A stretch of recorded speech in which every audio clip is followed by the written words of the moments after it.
गांव की बहू।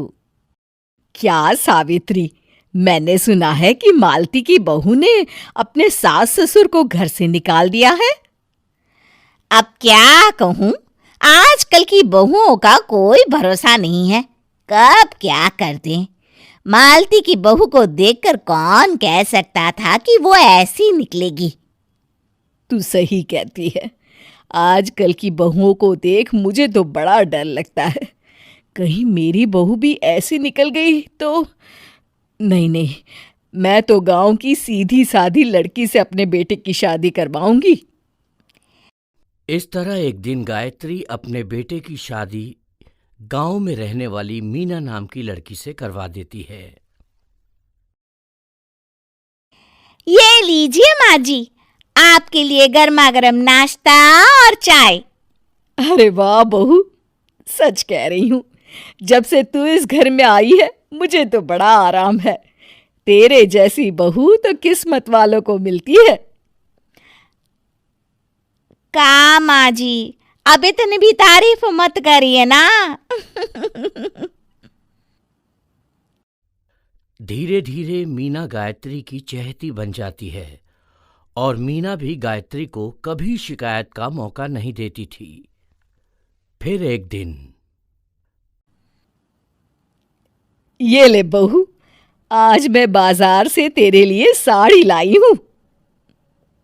साड़ी देखते ही मीना का मुंह लटक जाता है। का माँ जी, ये भी कोई साड़ी है? ना, मुझे तो बिल्कुल पसंद नहीं आई। अरे लाना ही था तो कोई अच्छी महंगी वाली साड़ी ले आती मेरे लिए। आप तो ये सस्ती साड़ी उठा लाई। मुझे नहीं ना चाहिए आपकी ये साड़ी, आप ही पहनिए इसे। अरे ये क्या बहू, तू तो आजकल कुछ ज्यादा ही नखरे दिखा रही है। मैं इतने प्यार से तेरे लिए साड़ी लेकर आई हूं और तू है कि उल्टा मुझे ही दो बातें सुना रही है।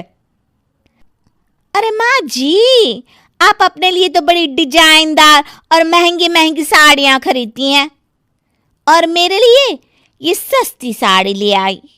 आप समझती हैं कि मैं गांव से आई हूं इसलिए मुझे कुछ नहीं पता। हाँ, अरे कुछ नहीं, तुझे शहर की हवा लग गई है बहू। इस तरह दोनों सास बहू में रोज किसी न किसी बात पर लड़ाइयां शुरू हो जाती थीं।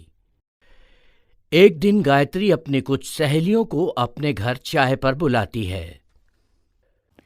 अरे बहू, मेरी सहेलियों के लिए बढ़िया चाय नाश्ता तो बना दे। अरे माँ जी, अभी ना मेरे पास बिल्कुल भी समय नहीं है, मुझे ब्यूटी पार्लर जाना है। चाय नाश्ता आप ही बना लीजिए। हाँ, तू कब से ब्यूटी पार्लर जाने लगी है? शहर आए 2 दिन नहीं हुए और देखो महारानी के नखरे शुरू हो गए। बस भी करिए माँ जी, आपसे बहस करने के लिए मेरे पास ना बिल्कुल टाइम नहीं है। आपका क्या है, आप समझती हैं कि मैं गांव से आई हूं तो मुझे कुछ नहीं आता और आप जो रोज रोज मुझसे मेहमान नवाजी करवाती रहती हैं नौकरानी की तरह। मीना के कमरे में जाते ही, अरे ये क्या गायत्री, तू तो अपनी बहू की बड़ी तारीफ कर रही थी, लेकिन ये तो तुझे कुछ समझती ही नहीं। भाई मुझे तो लग रहा था कि तेरी बहू गांव की है तो सीधी सादी होगी, लेकिन इसने तो शहरी बहुओं को भी मात कर दिया। हाँ। अपनी सहेलियों के सामने अपनी बेइज्जती होते देख गायत्री आग बबूला हो जाती है। अरे क्या शहर और क्या गांव, मेरी तो किस्मत ही फूटी थी जो मैं इसे बहू बना के ले आई। भगवान जाने आगे और क्या क्या करेगी।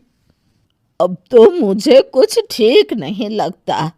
तू जरा संभल के रहना, कहीं मालती की तरह तेरा भी हाल बेहाल ना हो जाए। अच्छा, अब हम चलते हैं। अपनी सहेली की बातें सुनकर गायत्री थोड़ी घबरा जाती है। अरे ये सुशीला क्या बोलकर चली गई, कहीं इसकी बात सच ना निकल जाए। दूसरी तरफ मीना सारी बातें सुन लेती है। अगले दिन से गायत्री अपनी बहू से कोई काम करवाने से पहले 10 बार सोचती थी। ज्यादातर काम वो खुद ही कर लेती थी। अचानक अपनी सास में आए इस बदलाव को देख मीना, लाइए ना माँ जी, मैं कर देती हूँ ना काम। एक बात पूछूं माँ जी, आजकल ना आप बड़ी चुप चुप सी रहती हैं, और अब मुझसे झगड़ना तो दूर, मुझसे खुल के बात तक नहीं करती आप। अब कुछ नहीं बहू, ऐसे ही।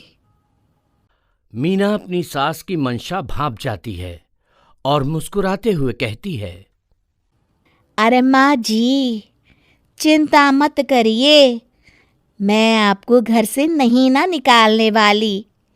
ये डर आप अपने मन से निकाल दीजिए। अरे छोटे मोटे झगड़े तो हर घर में होते रहते हैं, चाहे कुछ भी हो जाए, आप मेरी सासू माँ हो। मैं तो जिंदगी भर आपकी सेवा करूंगी माँ जी। अपनी बहू की बातें सुन गायत्री को एक प्रकार का संतोष होता है और उसकी सारी चिंताएं दूर हो जाती है। गायत्री अपनी बहू को गले लगा लेती है। मुझे माफ कर दे बहू, मैं तुझे गलत समझ बैठी थी। कोई बात नहीं माँ जी, ये ना घर घर की कहानी है। हाँ।